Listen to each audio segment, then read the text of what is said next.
Hey guys, কেমন আছো তোমরা সবাই? তো আজকে আমরা চলে এসেছি আলিপুরদুয়ারে। ঘুরতে এসেছিলাম, তো ঘুরতে আসার পরে প্রচণ্ড খিদে পেয়ে গিয়েছে।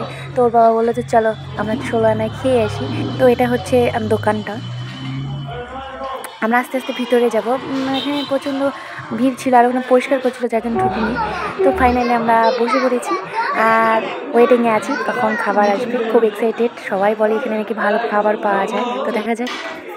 তো এই যে হচ্ছে এটার মানে উপরের ডিজাইনটা হোটেলের, মানে হোটেলটা বেশ ভালোই আছে, মানে পরিষ্কার পরিচ্ছন্ন, মানে স্ট্যান্ডার্ড, মানে সব কিছু। আর এই যে দেখছো আর সব কিছু এগুলো পিতলের জিনিসপত্রের উপর খাওয়া দিয়েছে আমাদের। ও তো একটা তো লেটেস্ট আমার ভাগ্যে দুটো ডাল পড়েছে। সবার পাতেই একটা করে ডালের বাটি ছিল, কিন্তু আমার মানে ভাগ্যটা এত ভালো ছিল যে দুটো ডালের বাটি পড়েছিল। তো মেয়ে আর কিছু খাবে না, মেয়ে তো পকোড়া দেখে ওটাই খাবে, আর কিচ্ছু খাবে না, ব্যাস ওটাই নিয়ে নিয়েছে।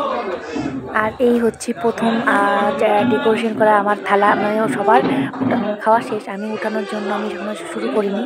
তো দেখতে পাচ্ছি যে কত কিছু আইটেম দিয়েছে, মানে সবগুলো টেস্ট মানে ঠিক আছে, মানে খাওয়া যায়, কোনো অসুবিধা নেই।